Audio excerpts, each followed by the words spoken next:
La bande-annonce de Avengers Doomsday est sortie. Si l'accent de Robert Downey Jr. vous a distrait, voici ce que vous avez pu rater.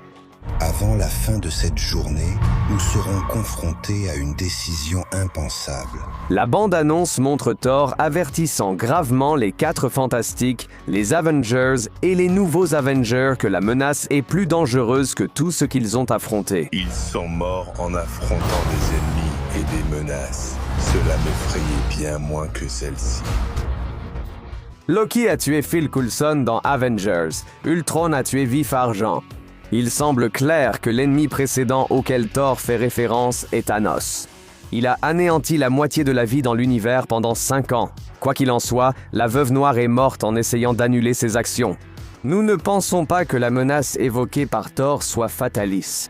Nous en reparlerons dans un instant, mais ce que nous voyons à l'écran montre que Fatalis est encore plus puissant que Thanos. Une épée chargée d'éclairs fonce vers Fatalis et brandit Stormbreaker contre lui.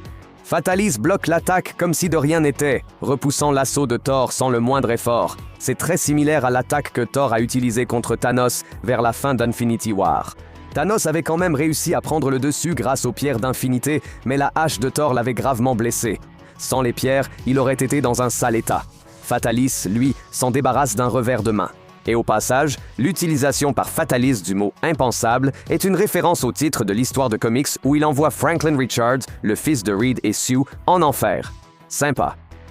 Au début de la bande-annonce, le professeur X observe par la fenêtre, choqué par quelque chose de perturbant. C'est une énorme sphère qui ressemble à une flamme, et le professeur sursaute même lorsqu'elle s'embrase. Alors, que se passe-t-il ici? Quiconque connaît la période de l'écrivain Jonathan Hickman sur les comics Avengers et la préparation de l'événement Secret Wars saura immédiatement de quoi il s'agit. La sphère inquiétante évoque l'incursion des comics, soit la collision catastrophique de plusieurs univers parallèles. La Terre est le point d'ancrage de ces événements destructeurs d'univers, donc on dirait littéralement qu'une Terre fonce sur une autre. Nous avons entendu que Doomsday débuterait par la destruction de l'univers X-Men lors d'une incursion, l'univers de Spider-Man de Tobey Maguire entrant en collision avec lui. On ne voit pas Tobey dans la bande-annonce. C'est Shang-Chi qu'on voit se battre contre Gambit et Yelena Belova contre Mystique. Donc, on ne sait pas si la rumeur est totalement vraie, mais au minimum, il semble bien qu'une incursion menace les X-Men d'un univers. Leur connaissance directe des incursions pourrait expliquer pourquoi ils semblent aussi prêts à se battre lorsqu'on les voit ailleurs dans la bande-annonce. Ce que le professeur X aperçoit à la fenêtre n'est pas l'unique signe d'incursion montré dans la bande-annonce. Lorsque Thor partage son avertissement concernant Doom avec ses collègues, on dirait bien qu'il y a, en arrière-plan, un schéma d'une incursion impliquant 3 terres. En fait, il semble même qu'il y ait 3 schémas différents qui détaillent cette catastrophe à venir. En bas à gauche, derrière Reed Richards et Sue Storm, se trouve aussi une horloge de compte à rebours, une horloge de l'apocalypse. Il est facile de comprendre qu'il s'agit d'un compte à rebours avant que l'incursion n'explose ces univers. Non, l'horloge de compte à rebours, présente dans la promotion de Doomsday depuis des mois, n'est pas qu'un outil marketing, c'est aussi un élément clé de l'intrigue. Nous sommes également assez convaincus que la menace dont Thor avertit ses camarades, ce sont les incursions elles-mêmes. Thanos avait les moyens d'anéantir la moitié de l'univers, mais ces incursions détruisent des univers entiers en toute impunité. Nous allons avoir besoin d'un miracle. Le MCU retire depuis longtemps des personnages des scènes pour ses bandes annonces. Dans le cas de films comme Spider-Man No Way Home, cela avait du sens car Marvel espérait garder secrètes les apparitions d'Andrew Garfield et Tobey Maguire. Lorsque la dernière des 4 bandes annonces de Doomsday est sortie, les fans ont remarqué un espace étrangement vide à côté de Ben Grimm alors qu'il se présentait au roi M'Baku. Le roi M'Baku du Wakanda. Ben. Ensuite, Yancey Street, entre Broome et Grand. Il était logique de penser que Marvel cachait un autre personnage dans la scène, mais on croyait qu'on le découvrirait 20 minutes après le début du film. Au lieu de ça, c'est révélé à la moitié de la première bande-annonce complète. Ben est rejoint par Sue, ainsi que par les nouveaux Avengers, Falcon et qui sait qui d'autre juste hors champ. Visible maintenant, une vague déferlante en arrière-plan. Le teaser laissait penser à un désert immense, mais désormais, cela évoque plutôt le fond d'un océan dont les eaux seraient retenues, possiblement par les pouvoirs de Sue. Pourquoi Marvel aurait-il voulu cacher cette info dans les premiers teasers? La scène post-générique de Thunderbolts suggérait déjà que l'équipe rejoindrait les 4 Fantastiques dès le début. Peut-être que quelque chose à droite de Ben est aussi supprimé au montage. La femme invisible est peut-être dans le teaser de janvier, mais elle reste, vous savez, invisible. Peu importe ce qui se passe, il y a quelque chose de louche ici dont nous ne saurons sans doute rien avant Doomsday. Grâce au teaser diffusé dès décembre, nous savions tous que Steve Rogers reviendrait pour Doomsday. Thor, en revanche, l'ignorait. Alors il est choqué de voir son ami du boulot de retour en action et rajeuni. « Salut mon pote !» Ce n'est pas possible. Steve doit prouver qu'il est authentique en tenant Mjolnir pendant 1 seconde. En faisant cela, Steve arbore une allure intéressante. Il est tout en noir, porte un blouson aviateur avec une barbe et des cheveux en bataille. Cela rappelle la dernière fois où Steve est revenu dans le groupe après une pause. Dans Infinity War, Cap était revenu avec une barbe et des vêtements sombres, mais ceux-ci sont encore plus foncés. Il semble se passer un peu plus ici, notamment Steve qui paraît en mode nomade. Au milieu des années 70, immédiatement après le scandale du Watergate, Steve, désillusionné par le gouvernement américain, a temporairement quitté son rôle de Captain America dans les comics. Son alter ego de remplacement était Nomad, un héros plus sombre qui ne représentait aucune nation. Plus précisément, Steve a veillé à ce que son costume ait des tons sombres, et ce qu'il porte ici est plutôt sombre.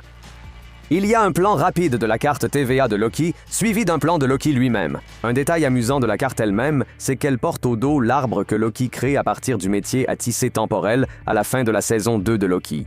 Cet arbre n'est pas Yggdrasil de la mythologie nordique, mais il a un rôle similaire. En détournant le regard de la carte, vous verrez peut-être que les mains qui la tiennent ne sont pas celles de Loki.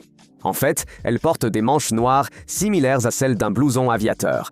Oui, nous pensons qu'il s'agit de Steve Rogers qui tient la carte, et c'est peut-être Loki qui le pousse à quitter sa vie idyllique dans le passé avec Peggy Carter et son bébé. Tom Hiddleston, qui joue Loki, a même été aperçu à l'endroit où les scènes de la maison de Steve ont été tournées. La carte de la TVA nous fait aussi nous demander si la question de Kang sera abordée, puisque la saison 2 de Loki tournait autour de l'ancien grand méchant. Peut-être qu'ils l'écarteront d'une simple réplique ou l'oublieront complètement. À la fin de Black Panther, Wakanda Forever, le peuple du Wakanda et les habitants de Talokan, menés par Namor, finissent par conclure une trêve après des combats vraiment brutaux entre eux. C'est une paix durement acquise pour laquelle Shuri doit faire beaucoup de sacrifices. Pourtant, cette paix semble s'effondrer pendant Doomsday. Dans la bande-annonce, Shuri met le costume de Black Panther après avoir affronté Namor. Namor est assis sur son trône pendant que les soldats de Talokan et du Wakanda semblent prêts à s'affronter. Les Avengers et les 4 Fantastiques sont aussi là, donc ils préviennent sûrement Namor des incursions. Namor pourrait avoir un avis différent sur celle-ci. Dans les comics, Namor provoque activement les incursions au lieu d'essayer de les empêcher, pensant que détruire d'autres univers protégera l'univers 616. Il se trompe, mais il défend sa position avec passion. Il est difficile de savoir combien de grands adieux les X-Men de Fox ont eu jusqu'à présent, mais Avengers Doomsday s'annonce comme le plus grand de tous. Ce crossover rempli de clins d'œil rend logiquement hommage à une demande de longue date, des costumes fidèles aux comics. L'uniforme bleu et jaune de Cyclope est apparu dans le 3e teaser de Doomsday, mais la nouvelle bande-annonce l'expose mieux. Cependant, vous pourriez être déçus si vous espérez voir tous vos personnages préférés en tenues assorties. Est-ce qu'ils sortent vraiment dehors avec ces trucs-là? Qu'est-ce que tu préférerais? Du spandex jaune? Dans la brève apparition de Mystique dans la bande-annonce, elle est habillée en bleu et blanc avant de se déguiser en Bielena. Yelena. Ce n'est pas un uniforme des 4 Fantastiques. À la place, c'est assez similaire à sa tenue de X-Factor des années 90. Il n'y a pas encore eu de confirmation concrète de la part de Marvel pour savoir si les X-Men dans Doomsday viennent de la chronologie originale, de la nouvelle chronologie ou d'un univers complètement différent. On suppose que Monica Rambeau rencontre le Fauve dans le même univers à la fin de The Marvels, mais c'est tout. Avengers Doomsday est une histoire sur les univers parallèles, donc il est logique que le film établisse des parallèles entre les univers. À moins d'avoir revu récemment Infinity War, vous avez peut-être raté comment la bande-annonce de Doomsday relie le MCU aux X-Men. Dans les premières minutes d'Infinity War, Thanos inflige une telle raclée à Hulk que celui-ci refuse de réapparaître pour le reste du film. Bruce Banner s'échappe de justesse grâce à l'intervention de Heimdall, en étant téléporté directement dans l'escalier central du Sanctum Sanctorum.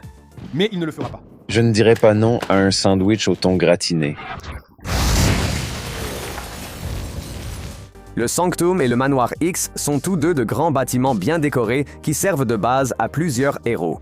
L'atterrissage forcé de Bruce est le premier signe de problème dans Infinity War, et Doomsday, intentionnellement ou non, évoque ce moment en faisant exploser également l'escalier du manoir X.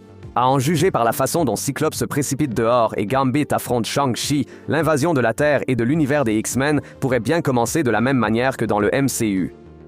Il est difficile de ne pas aimer Herbie, le robot expérimental humanoïde de type B à électronique intégrée qui a fait ses débuts dans le MCU dans les 4 Fantastiques, premier pas.